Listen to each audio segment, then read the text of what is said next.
بیٹھیے ماشاء اللہ۔ حضرات گرامی، آپ کافی دیر اسی محبت، اسی وفا، حیا، بہار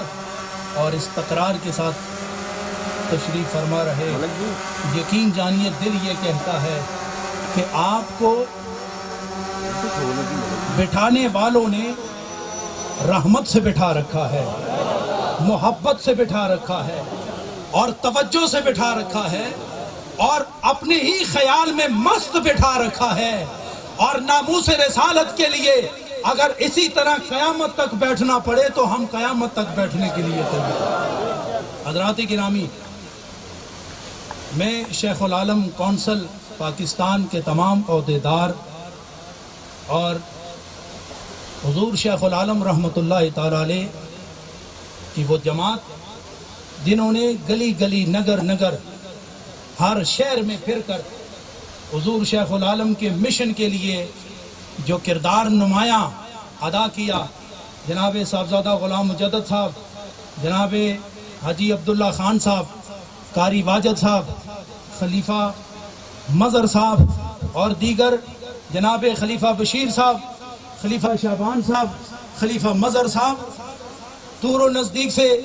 آنے والے خلفائے کرام، آپ نے جو کردار ادا کیا،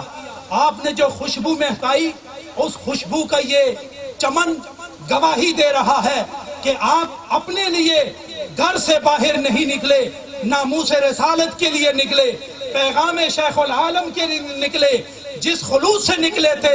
اللہ نے اس کا پھل یہاں دکھا دیا اور قیامت میں خدا آپ کو عطا فرما دے گا۔ حضرات گرامی، یہ نئی جگہ ہے جو حضور شیخ العالم رحمت اللہ تعالی علیہ نے اس سرزمین کو پسند فرمایا تھا، اس زمین کے ٹکڑے کو، اور آپ نے مجھے فرمایا تھا،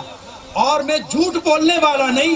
اور نہ حضور شیخ العالم کی طرف غلط نسبت کرنے والا ہوں، میں حقیقت پر مبنی ایمان کے اجالوں میں یہ بات کہنا چاہتا ہوں کہ حضور شیخ العالم رحمت اللہ تعالی علیہ نے مجھے تنہائی میں فرمایا تھا کہ اس جگہ کو میں مرکز ذکر بنانا چاہتا ہوں، اس زمین کے ٹکڑے کو میں مرکز ذکر بنانا چاہتا ہوں،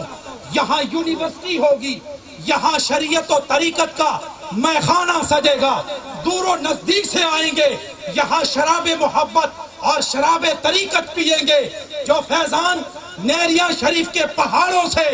دنیا کے چپے چپے میں پہنچا، وہی فیض، اس فیض کی تقسیم کے لیے آپ کا اور میرا انتخاب فرمایا، اس سرزمین کا انتخاب فرمایا۔ یہ میری اور آپ کی خوش نصیبی ہے کہ اس سرزمین اور زمین کے اس ٹکڑے کا آغاز ناموس رسالت کانفرنس سے ہو رہا ہے۔